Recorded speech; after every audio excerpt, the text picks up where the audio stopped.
S27 സിനിമേറ്റ്സിൻ്റെ പുതിയ എപ്പിസോഡിലേക്ക് സ്വാഗതം. ഇന്ന് നമുക്ക് രസകരമായ ഒരു കാര്യം നോക്കാം. നമ്മുടെ നായക നടന്മാരുടെ കഥാപാത്രങ്ങളുടെ പേര് ആവർത്തിച്ച സിനിമകൾ ഏതൊക്കെയാണ്? മമ്മൂക്കയുടെ ആദ്യ സിനിമയായ വിൽക്കാനുണ്ട് സ്വപ്നങ്ങൾ, അദ്ദേഹം പ്രധാന വേഷത്തിൽ അഭിനയിച്ച ആദ്യ സിനിമ എന്നുള്ള രീതിയിൽ അദ്ദേഹത്തിൻ്റെ ആദ്യ സിനിമയിലെ കഥാപാത്രത്തിൻ്റെ പേര് മാധവൻകുട്ടി എന്നായിരുന്നു. ഈ മാധവനെ മമ്മൂക്ക പിന്നീട് അവതരിപ്പിച്ചത് വാർത്ത എന്ന് പറയുന്ന ഐവി ശശിയുടെ സിനിമയിലായിരുന്നു.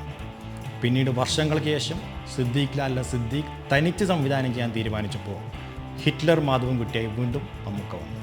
പിന്നീട് ഷാജി കൈലാസ് രഞ്ജിത്ത് കൂട്ടുകെട്ടിൻ്റെ വലിയേട്ടനിലും വീണ്ടും ഒരു മാധവനെ കണ്ടു, അറയ്ക്കൽ മാധവനുണ്ണി.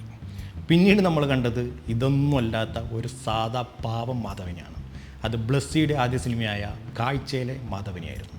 അവർ രണ്ടുപേരും മാത്രമാണ് മാധവൻകുട്ടിയെ തോൽപ്പിച്ചത്. മാധവൻകുട്ടി എന്താ മാധവ? ഹിറ്റ്ലർ മാധവൻകുട്ടി. ഇനി നമുക്ക് ലാലേട്ടൻ ആവർത്തിച്ച് ചെയ്ത കഥാപാത്രത്തിന്റെ പേര് ഏതാണെന്ന് നോക്കാം. Sunny. Hello, I want doctor Sunny here. Sunny the best player. Sunny എവിടെ? വേണു നാഗവള്ളി ആദ്യമായി സംവിധാനം ചെയ്ത സുഗമോ ദേവിയിലെ സണ്ണി. വളരെ വ്യത്യസ്തമായി കമൽ എന്ന സംവിധായകൻ ചെയ്ത ഉള്ളടക്കം എന്ന സിനിമയിലെ ഡോക്ടർ സണ്ണി. പിന്നെ നമ്മൾ ഇന്നും എന്നും എപ്പോഴും ആഘോഷിക്കുന്ന മണിച്ചിത്രത്താഴി എന്ന സിനിമയിലെ ഡോക്ടർ സണ്ണി ജോസഫ്. അതിനുശേഷം വർണ്ണപ്പൈട്ടിലെ സണ്ണി പാലമറ്റം. ഇനി നമുക്ക് നമ്മുടെ ദിലീപ് ഏട്ടൻ ആവർത്തിച്ച് ചെയ്ത കഥാപാത്രത്തിന് പേര് ഏതാണെന്ന് നോക്കാം. മലയാളികൾ എന്നും ലാളിത്യത്തോടെ വിളിച്ച ഒരു പേരാണത്, ഉണ്ണി. ഈ ഉണ്ണി എന്നുള്ള പേര് ദിലീപ് ഏട്ടൻ തുടങ്ങി വെച്ചത് ആലഞ്ചേരി തമ്പ്രാക്കൾ എന്ന് പറഞ്ഞ സിനിമക്കകത്താണ്. അതിനുശേഷം ഉല്ലാസപ്പൂങ്കാറ്റ്, പഞ്ചാബി ഹൗസ്, പറക്കുന്തളിക, തിളക്കം, റൺവേ, സൊലെ, അങ്ങനെ തുടങ്ങി അവസാനം വെൽക്കം ടു സെൻട്രൽ ജയിൽ വന്ന് നിൽക്കുന്നു ഉണ്ണി എന്ന പേരിനുള്ള ദിലീപ് ഏട്ടൻ്റെ സ്നേഹം. ഇനി നമുക്ക് മലയാളം വിട്ടിട്ട് ഹിന്ദി സിനിമയിലേക്ക് പോകാം. ഷാറൂഖ് ഖാൻ. അദ്ദേഹം 90കളിൽ ചെയ്ത പല സിനിമകളിലും അദ്ദേഹത്തിൻ്റെ കഥാപാത്രത്തിൻ്റെ പേര് രാഹുൽ എന്നായിരുന്നു.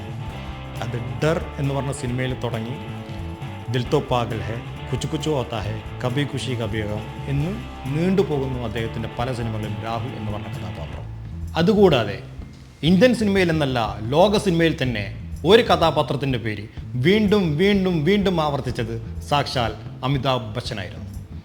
അദ്ദേഹത്തെ സൂപ്പർ സ്റ്റാറാക്കിയ ജഞ്ചീർ എന്ന് പറഞ്ഞ സിനിമയിലെ വിജയ് എന്ന പേര്, അവിടെ നിന്ന് തുടങ്ങി അതിനുശേഷം ഇറങ്ങിയ ദീവാർ, തൃശൂൽ, ശക്തി, അഗ്നിപത്ത്, അങ്ങനെ 20ഓളം സിനിമകളിൽ അദ്ദേഹം വിജയ് എന്ന പേര് തന്നെ സ്വീകരിക്കുകയുണ്ടായി. അവസാനം ഇറങ്ങിയ ജൂണ്ട് എന്ന് പറയുന്ന സിനിമയിൽ പോലും അദ്ദേഹത്തിൻ്റെ കഥാപാത്രത്തിൻ്റെ പേര് വിജയ് എന്നായിരുന്നു.